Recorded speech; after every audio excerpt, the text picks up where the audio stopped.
Okay,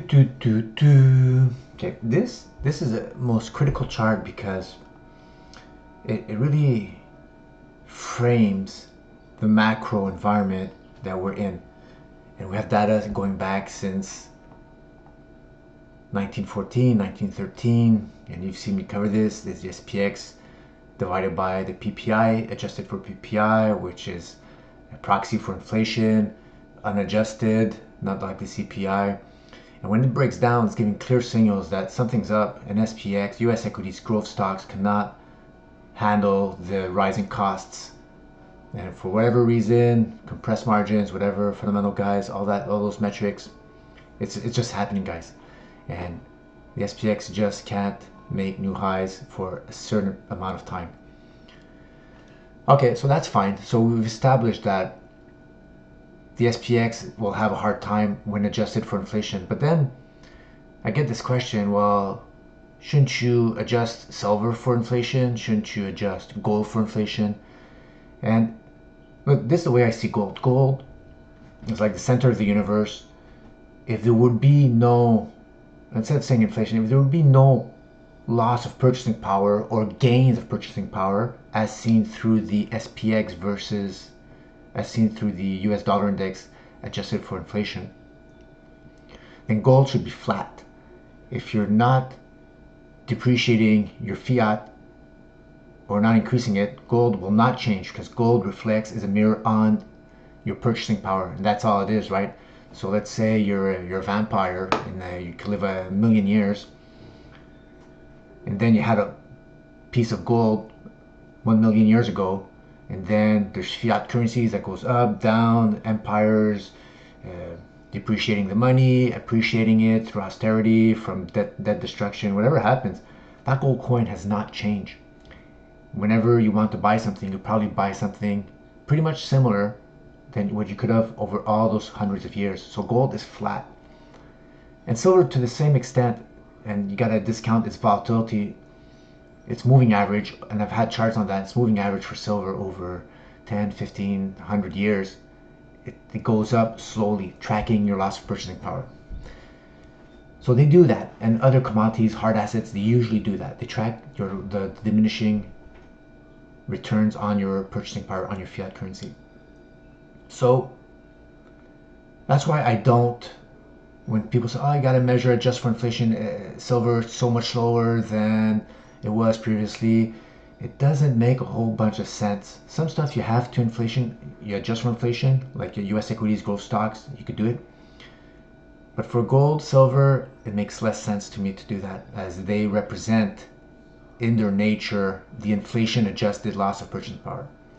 But let's still do this exercise. Again, frame, and like we know silver is not above all-time highs, inflation adjusted versus the PPI. But let's look at the performance of silver when, sorry guys for the song intro, but it's kind of, we need to set up the stage here. Let's look at silver's performance when the US equities have broken down below these sleep mode lines, have broken down versus PPI, proxy for inflation. Then we'll judge silver's performance in these type of environments, because that's what we want to play, right? We want to spot these turns, and we want to make sure that we're going an instrument that's going to appreciate instead of depreciate. So you see the SPX here went down 65% when that following the month that closed below that sleep mode line. It went down 65% versus inflation, right? Versus producer price index. So producer price index could be going up. Even US equities could be going up nominally, right? Because we know, my previous podcast, we've shown that the US equity went a little higher than this echo bubble high. But it's not going to go up as fast. So you're not in the good asset class. Same thing here for the 60s, broke down. Can't do a new high, but nominally the SPX, I think it did a marginal new high. So producer price index was going up.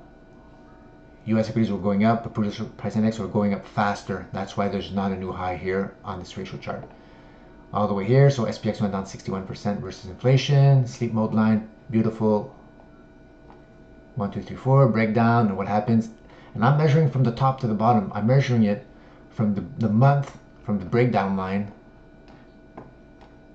Right here, when it closed below, how much did it underperform? And here it underperformed 46%.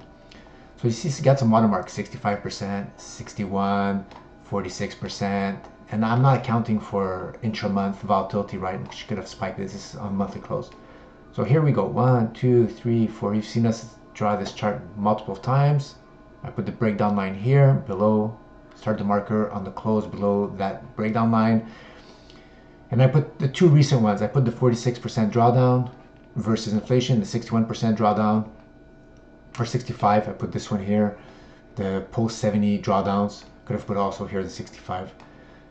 So this is my target range. So until the SPX underperforms the producer price index to this extent, it's game on for whatever, and I'll show you the chart after, for whatever instrument we know will have a higher chances of melting up and outperforming nominally going up.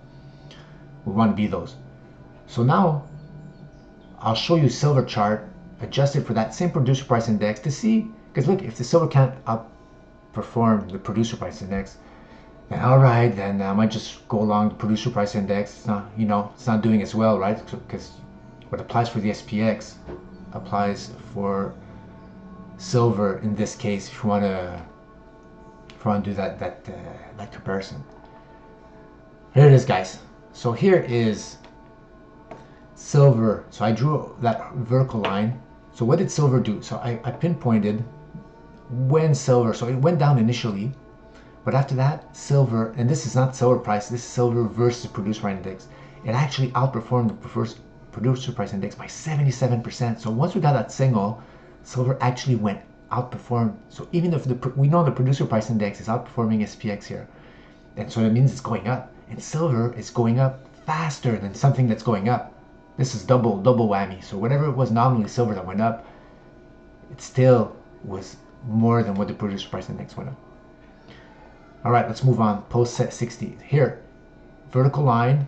So silver, yes, did continue dropping down when the SPX broke down, but still, if you look at the big picture from 69 all the way to 1980, 11-year span, silver outperformed the producer price index by over 800%.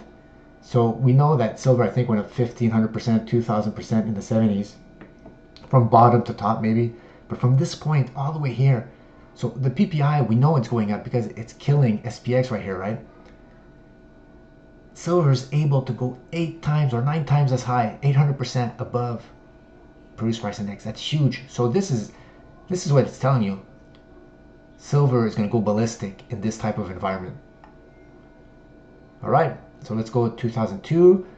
Breakdown, vertical line. Silver still went down a little bit, went down, got dragged. But after that, when this thing is for real, look at that, outperformed the PPI by 500% during that period. So in 10 years, or even less, 2009 years, outperformed by 500%. So PPI is going up, keeping the US equities subdued, but silver just kept going up and up. Huge drawdown, super volatile, but kept going up and up and up. And here we are today. So even here, I didn't mark it up properly. So what's happening right here, so I should put it here, put my box, move my box up here, a line here, my line here, okay. So here, silver's following pretty much the game plan, getting dragged down a little bit. Sorry guys. So silver is getting dragged down a little bit post right there on that vertical line after the breakdown of SPX versus PPI. But you have to expect this is an environment where, and look at that, silver closed to lows or previous resistance wall, previous resistance turned support, dipped below, but still did a higher low, went up. Right there, refused to do a new low, close to lows, close to important support. Here, versus the PPI, right? Not normally. Right here, look, gee, I just saw this line, it's crazy. Insane, guys. Look at this line here. Resistance, gets back above, support. Oh, dips below, showing weakness, goes below. Now that's resistance. Oh, bear market. And after that, test, dips below GFC, goes up, support, and right there on the support, guys. So this is an opportune time for silver to bounce versus the PPI. And we know that it's in the environment as defined by the SPX divided by PPI for that to happen. The environment's there, the setup's there. As you see, silver underperforms PPI when growth stocks are outperforming PPI, right? See these bear markets? But right now, we flipped the script. So this bounce right here, you have to expect it to go up, guys, just like it did in 2002. So it could dip below, but eventually it will go up. So we're closer to the bottom than the highs. And that's what I want to show you guys about this. All right. Okay, guys. Thanks for watching. Ciao, guys. Wait, how do I stop this?